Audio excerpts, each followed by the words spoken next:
Hey guys, my name is Willie Shaw and videos about my 30-day no social media experiment. And yeah, let's just jump right in, guys. I feel like it's really easy to get into a rut with social media and being able to access different accounts and experience life from different perspectives with a click of a button. It can be very consuming, right? So I wanted to try and see how I felt, how it affected me, just to step away from it for a while and see if there's any added benefits to my life. And I was definitely surprised. There's a couple of things that I want to be upfront with you guys about, and that is I did look at my Instagram account on like day 27, and that was because I had a wedding. And whenever I'm at a wedding, a lot of the vendors and people who come together to kind of help put on the wedding, they like to connect with the photographer and videographer. And I was photographing this wedding, and so it was a great opportunity for me to just connect with those people. And I was able to give my phone over to them. They put in their Instagram accounts, and I was able to follow them. And so I did that one day jump on. But other than that, I was fully committed to not being on social media. So the first 7 days, they were probably the hardest. And it's because I had this notion to go and grab my phone and just scroll for any time I had spare time. If it was a couple seconds before I jumped in the car, if it was a couple seconds when I was standing in line somewhere, I had this notion to constantly pull out my phone and look. And because I had deleted the app, all my social media apps, I would just pick it up and look at it, and then it was just a reminder like, oh yeah, I don't have any social media on there.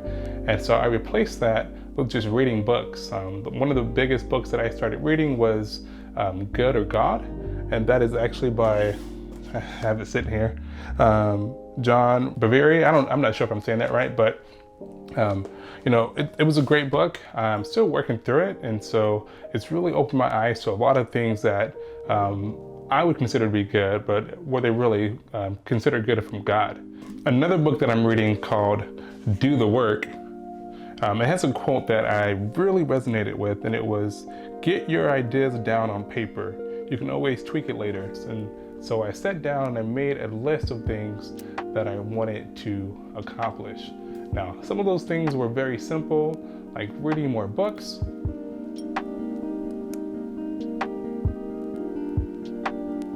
working out, and going for runs.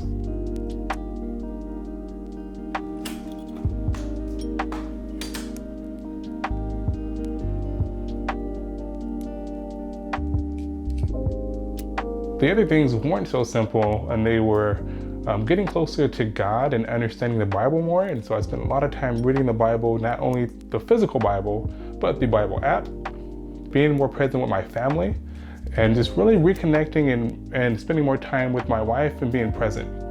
I really struggled with over the last few years was feeling present in the moments. And while I was physically there, I felt like I was mentally always somewhere else. One thing that I love is creating, and it's almost like a gift and a curse from my perspective, because I want to get these cinematic videos of my kids playing, but I also want to be present, and it's hard to do both. I've always felt like if I'm recording the moment, that I'm actually missing it in real life. And if I'm in the moment in real life, then I'm missing out on recording it.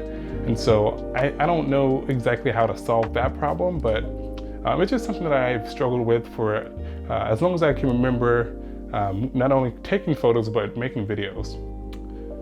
There are a couple of things that I would recommend that have really helped me to not, abandon the 30-day challenge and jump back into social media. And that is, number one, having an accountability partner.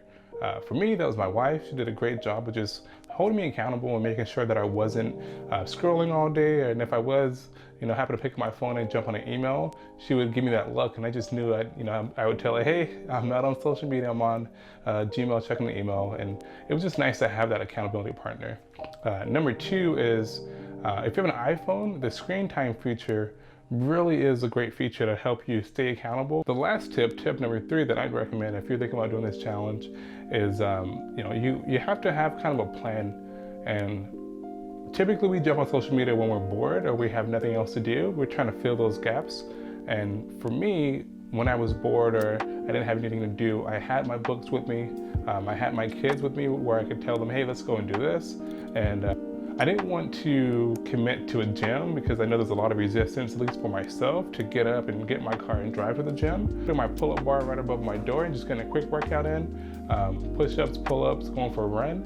Those are things that I could do at pretty much any time during the day where I would normally pick up my phone and scroll. Thanks for checking it out, guys. I'll see you guys in the next one. And yeah.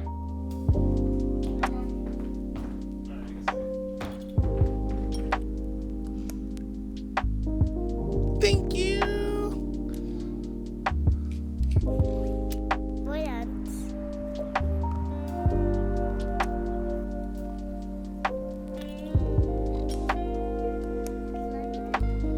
You climb the tree. Told you you could do it.